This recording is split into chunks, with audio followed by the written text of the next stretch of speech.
I'm AK, I'm Paul, and this is Paul's Lego Wall. episode 2. So, this is going to be today's set. Whoa! It's a robot. It's the Titan XP. Take it away. Okay. Is it a robot? It is a robot. It's not. Is it a mech or a robot? It's a robot. It doesn't have a pilot. Okay. So, let's see. This is really solid. I feel like it can't really stand up on its own, though. It kind of can. It kind of can. You have to lean the body forward. It has bendable knees, which is really unusual for these types. Okay, so looking at this, I think this feels pretty modern. Oh no! It has Lego people legs as fingers. That's really freaking creepy. No. Oh. Okay, so this feels modernish. And the back, actually, so I feel like a lot of times I've noticed that on these robot type creatures, a lot of times the back looks really like back of house, and here the back looks, look, it actually looks really good. It has stuff sticking out. Whoa, this moves around. This seems like a really big set. It's really dense. It does have some studs on top stuff happening. That's kind of weird. I would guess this is a 2010 set. It's actually from 2003. Oh. It's the Titan XP. It's from the Lego Designer series, which was the predecessor to the Creator theme that's still going. This was one of the first large mechs Lego built, and it was in the first... It has butt flaps. It does, yes. And front flaps. I'm distracted now. That's all right. Wait, it does have minifigure legs as fingers, which is weird, but at that point the arm pieces that are used for most robots these days hadn't actually been developed yet. Oh. They came out later. So a lot of what's going on with this set is,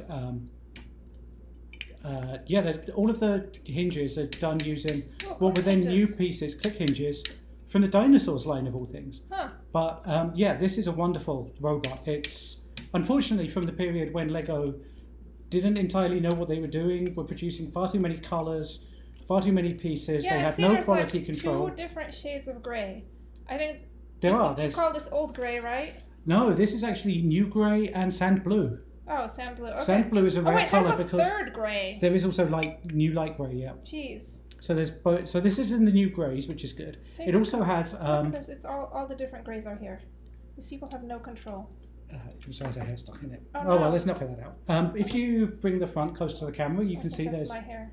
It's all right. How did my hair get in there? A while ago, probably. Okay. If you put it a bit close to the camera, you see these studs. These are actually chromed. They don't chrome studs anymore. Yeah, Lego, I was because going to it's say that's really expensive. Unusual. And it wears off. And it wears off. Oh, and there was it bit me. something probably just. Oh, the knee knee guard. So unfortunately, so. Oh, this is chrome too. As AK said, it does have articulated knees, which is rare. Part of the reason it's rare is that Lego mechs at this scale find it really hard to stand up, and in fact, this one kind of wobbles back and forth. Yeah, but you can get it to stand up. You can. No. Yeah, it's tricky though. It's like it's drunk. Drunk robot fighting. I mean, it's the new sport of the future. I feel like really scared. Oh, I got it. It doesn't feel super stable.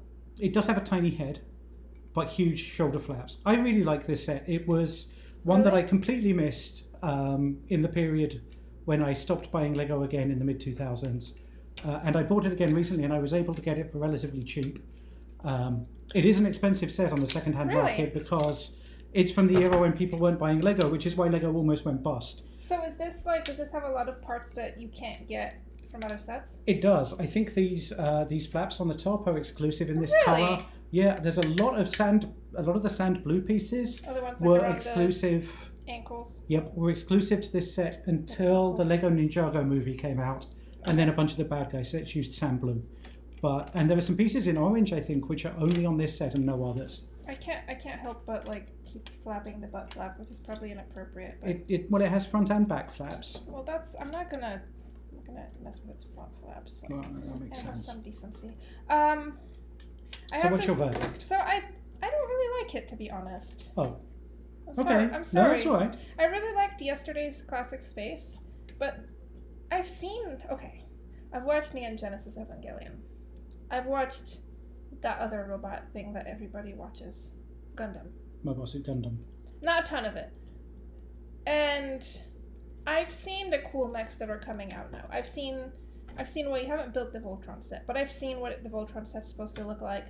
I've seen the mechs from, was it Ninjago? Yes. They're really cool. They're really good. They're really attractive. This is a little bit, feels like the alpha version. It kind of is. I mean, maybe it's not, I wouldn't actually, I'm going to take that back. It's the beta version. It's functional. It has all the features. It's feature complete. It satisfies the minimum viable product of a robot. But it lacks polish. Like, I don't like these things just being plates. I said that the back is pretty good, but it still has back plate stuff that's not that good. I feel like there's something a little goofy about it, and not in like a nice way. Like, it just doesn't quite, I mean, I'm sure the construction inside is impressive, but it doesn't quite feel like, it doesn't have the beauty that I would expect from a mech. And I know it's a robot and not a mech, but it doesn't have a certain kind of grace. I'm sorry to say that. It feels like my challenge is to take this to bits and use them, and maybe some new pieces, to make a new mech that you like more. Sure, you could do that. You could I'm not sure I'm up to it, but it does feel like a challenge. take this MVP and give it some polish so it's ready for the enterprise market. I'm really sorry about that joke. It's okay. I'm really, really sorry. Anyway, this was the Titan XP. I've completely forgotten what the set number was. It's 6,000 something and 8. Everything flaps. Okay, so I would say the one thing that is cool about this is it has a lot of movable parts. If I was a kid who was into wrecking it, I think I could have a lot of fun with it. But honestly, okay, I'm going to say that's another thing I maybe don't quite like about it. It's instability, and it feels a little bit, I mean, it's stable-ish, but it just feels like, as a playset, it wouldn't quite hold up to a kid. And maybe it's not for a kid. Maybe it's for a person who's more like a mech collector. But then if I was a mech collector, all the things I said about it not being entirely polished hold. So I'm sorry, it's a solid C+. I like it a lot, but you've heard both our views. That's it for today. That's it for today. Okay. Bye.